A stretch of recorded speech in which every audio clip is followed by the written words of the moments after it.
Hello and welcome to another Let's Play. Me, GamerWolfSix of Khemia. Before we start, if you're interested in playing this game, it's on itch.io, where you can get it for free, or if you want to give them monies and help them make, maybe not this game, but other games, because this one is currently on hold, then, go to Patreon, give them monies. Anyways, on the last Let's Play, we inquired about... God, what is his name?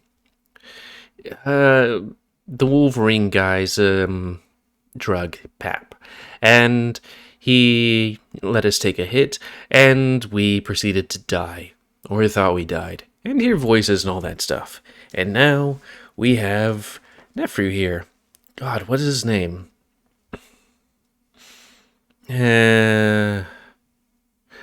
Brunus, that's it. Okay, that was gonna heck me. I opened my eyes, still kneeling on the bed, ear pressed to the wall. There's an image of this on someone's, somebody does, scenes of this game periodically, and this is one of them. Nephru's expression is one that confirms exactly what I feared. I do not belong on this mission. There's what the very awkward silence in the air tells me. Oh, jeez, got that herp again. I don't move, though I know I should at least pretend that I'm not listening to voices in the wall right now. Bruna stands in the door, looking over Nephru's shoulder. His expression is even more dismayed than it was when I last seen it. Skip? Nephru repeats my name, approached me cautiously, in the same way Brunus had left me, as if I might break if I moved too suddenly. I stare a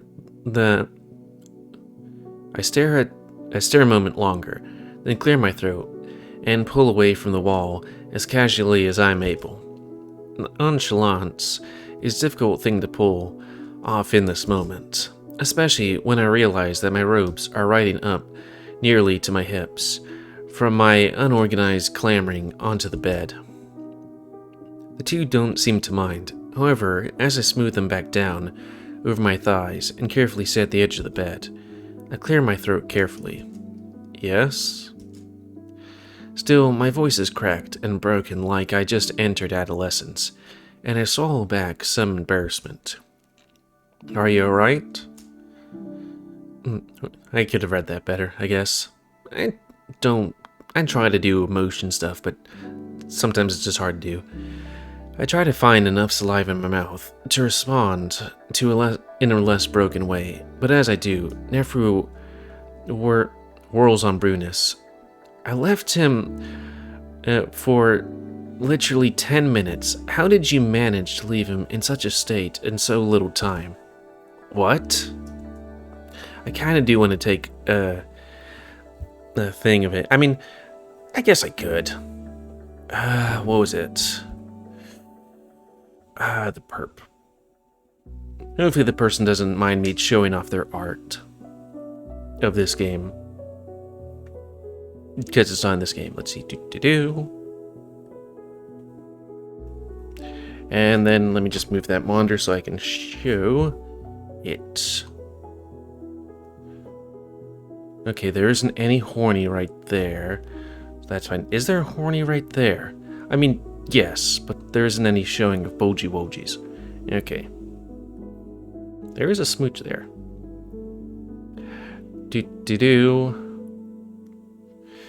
Is it window capture?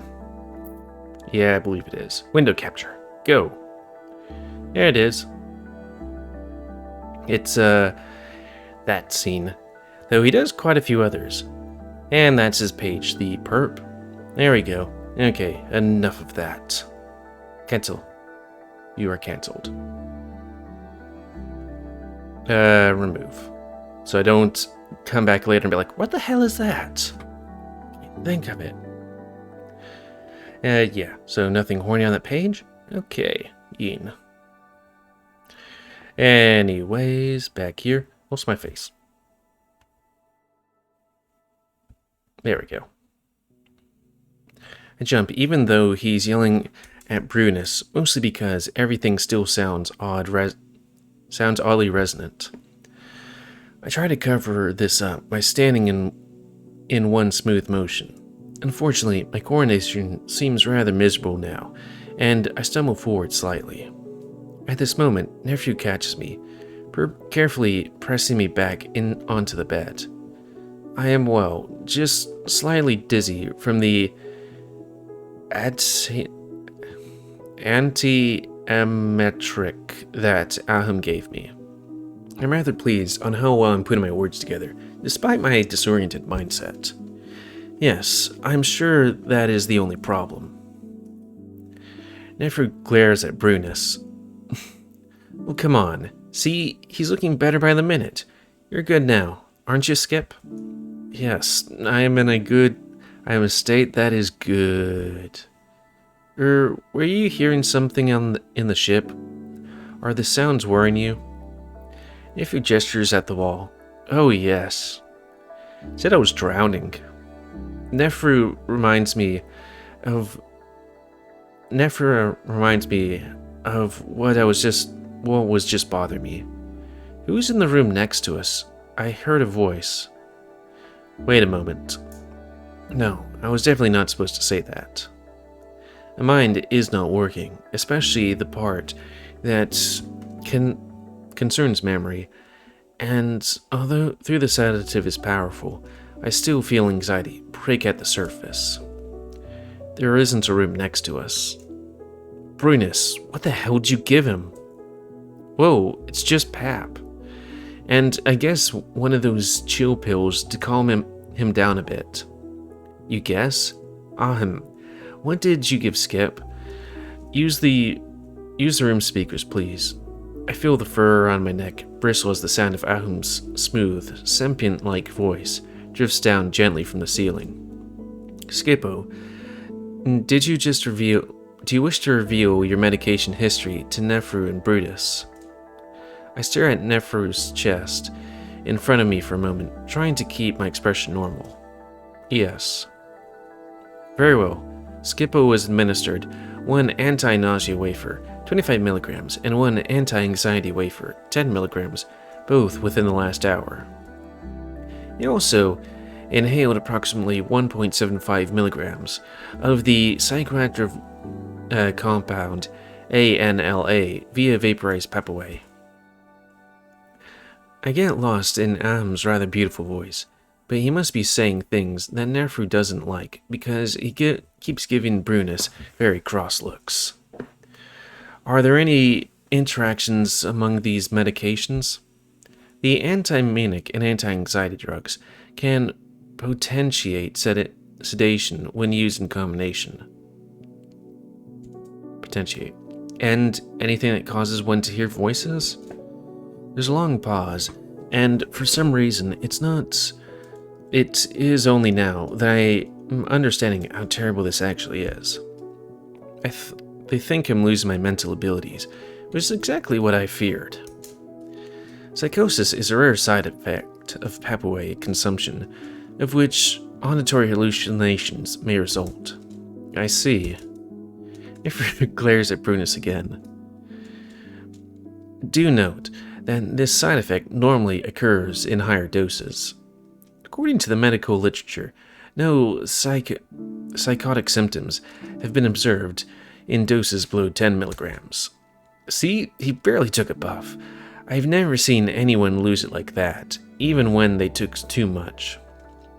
I frown, not necessarily liking the way I'm being talked about, especially with me sitting right here. What about in combination with other drugs? He seems barely able to stay awake. He's so sedated. Most people wouldn't feel a thing from just one. Yes, but he's a wolf. He never experienced mind-altering drugs, and I doubt there is much in the medical literature about wolverine intolerance to Papaway. If that's all it takes to get him high, then why hasn't he ever freaked out after just sitting next to me? I mean, has he ever really sat next to you?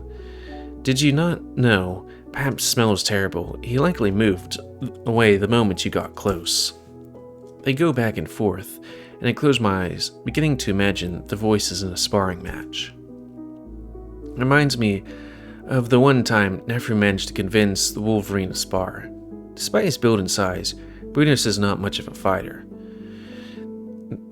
The match barely lasted more than a minute before Brunus was on his knees and retching so loud he sounded like a giant squawking bird. I laugh loudly. The voices go quiet again. I open my eyes and look back at them. At this moment, I decide I'm tired of being gawked at, so I clear my throat again. Did you know that it's rather rude to talk about someone who is in the same room in a way that suggests they're not there?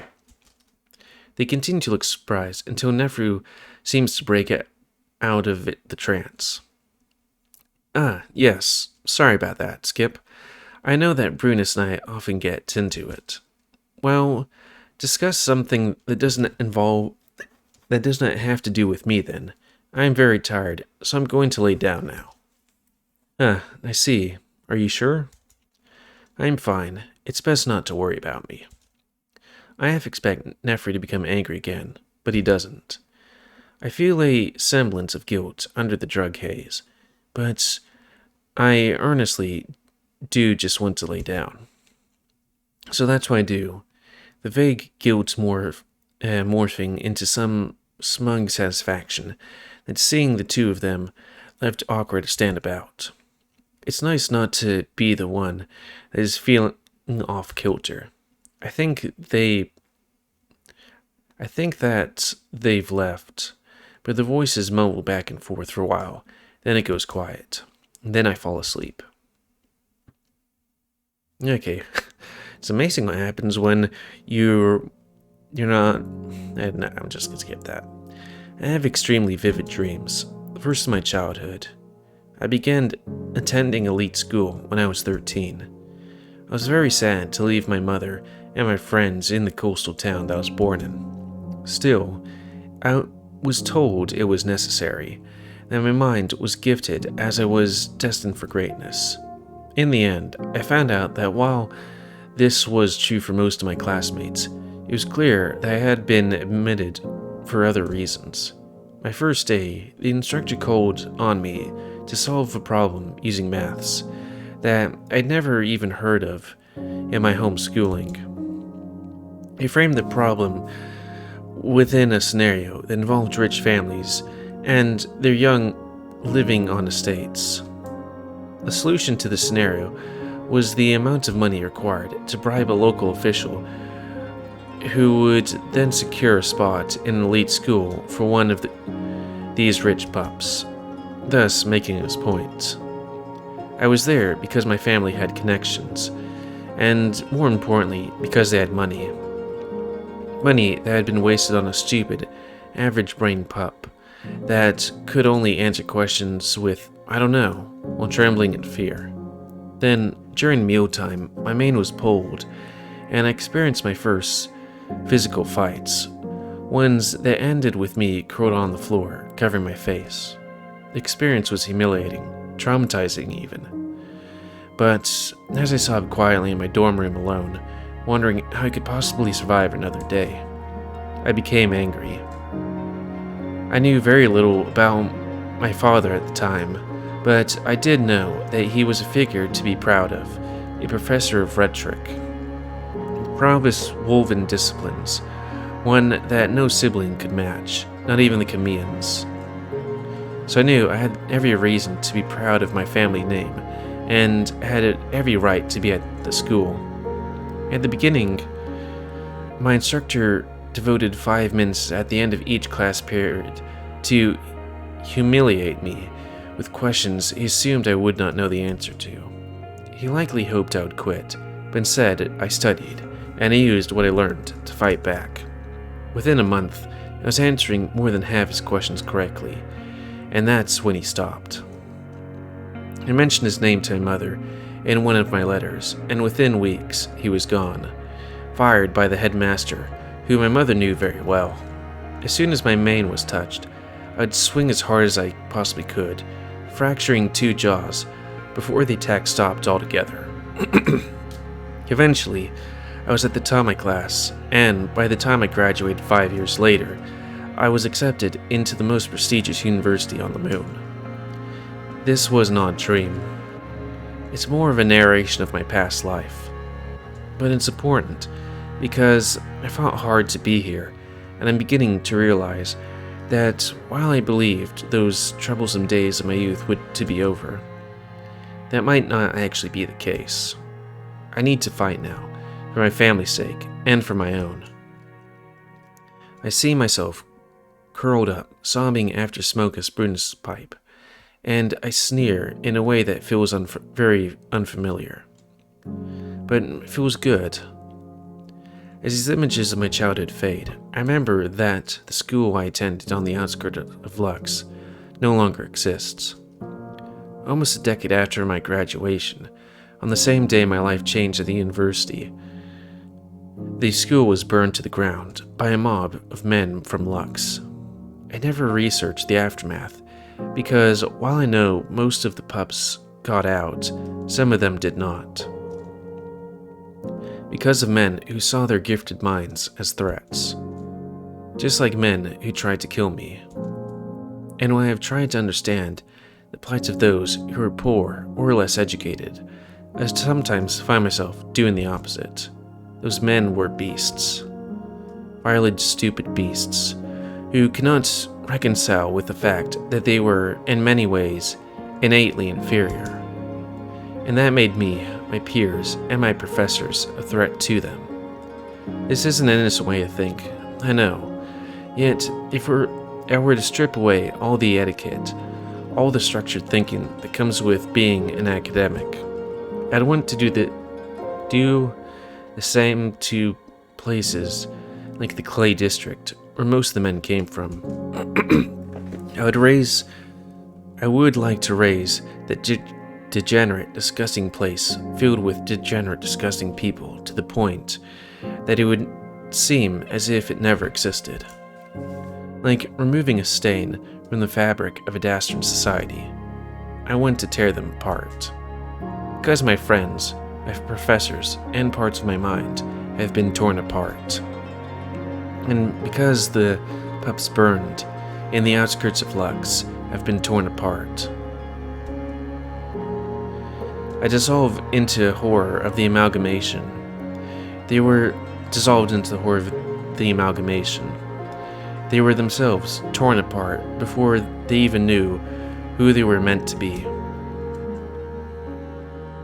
What is this? This disturbingly lucid dream. Is it a dream at all?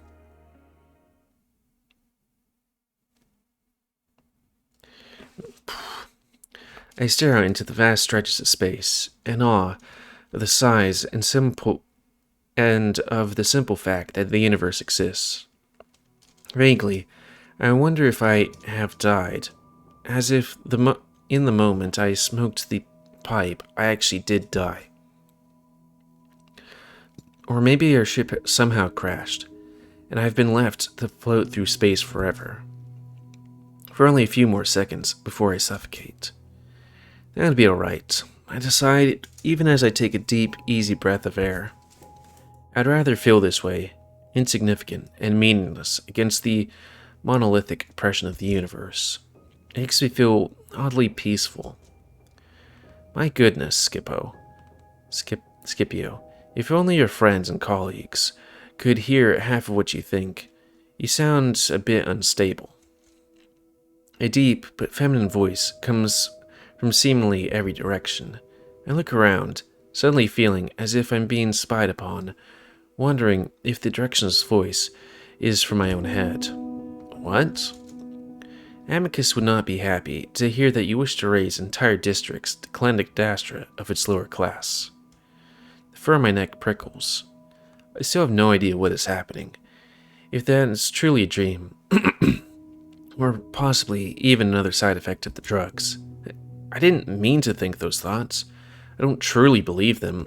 I mean, there's a deep, raspy chuckle, one that I recognize as distinctly feline.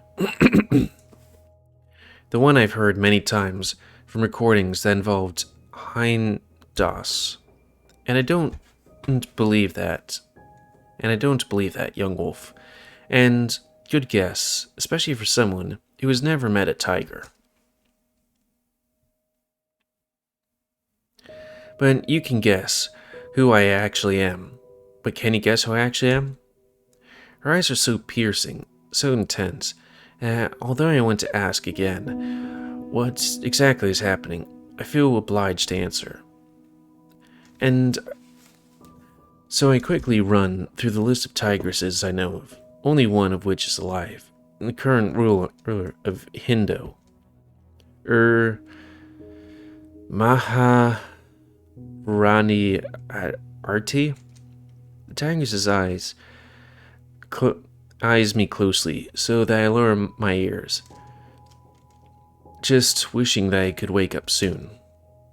Consider the impossibility of where you are. You think RT would try and come all the way here to talk to some pup? I swallow hard, trying to keep my breath even, because whatever this is, I think it's somehow real.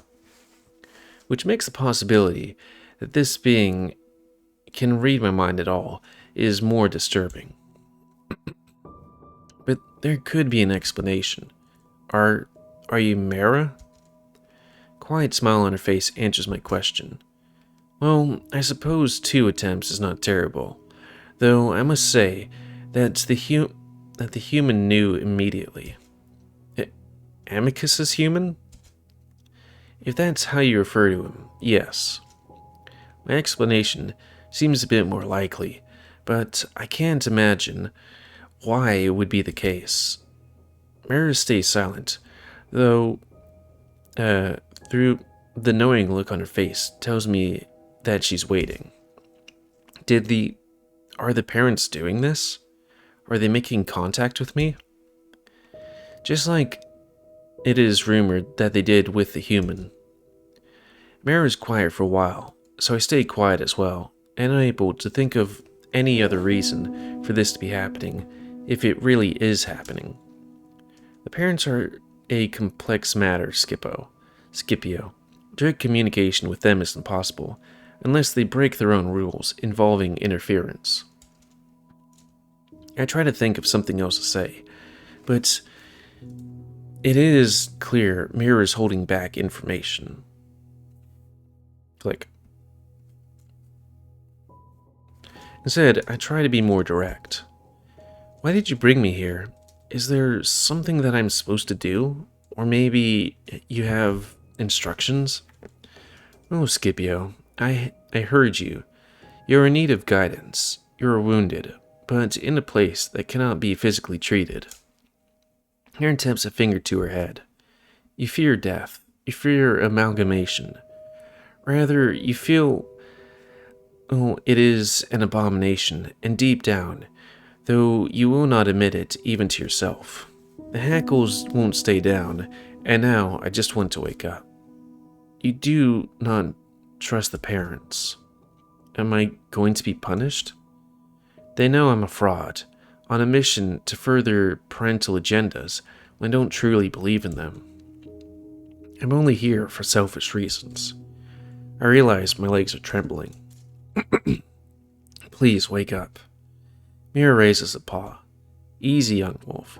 I'm only here to help you, to warn, and to advise. You need guidance, and I'm here to offer it, if you will take it. I frown and rack my brain for the lessons I had on Meera. If she was ever used in this manner in the past. Her main purpose was that of self-sacrifice, to push Dursus in the correct direction for the Empire. She has little to do with the parents.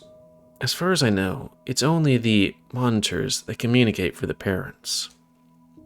Does that mean that this is not sanctioned by the parents? Yes.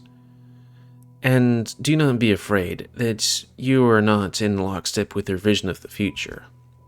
I certainly am not. I never entered the amalgamation, as I believe that is an attack on life, rather than a preservation of it.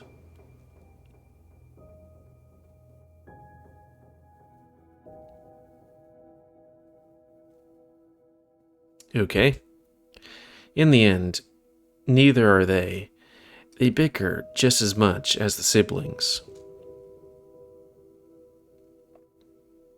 The borders of the odd, in-between world begin to shimmer and fade as I realize it's ending. Wait, please. You say that you did not have to go to the amalgamation? That you can help fix me? Please, don't leave me yet. Meera smiles at me. In my desperation, I know I must look unhinged, but I truly am desperate. This will not be the last time we speak. Trust that I will appear again when the time is right. This was merely an introduction. Okay. Thank you, Meera. It was a pleasure meeting you, Skippo. Until next time. I think that might be a good time to call it, since that was a drop of, information. Whew. And man, the parents not having their shit together? It's bad. But what are you gonna do besides read?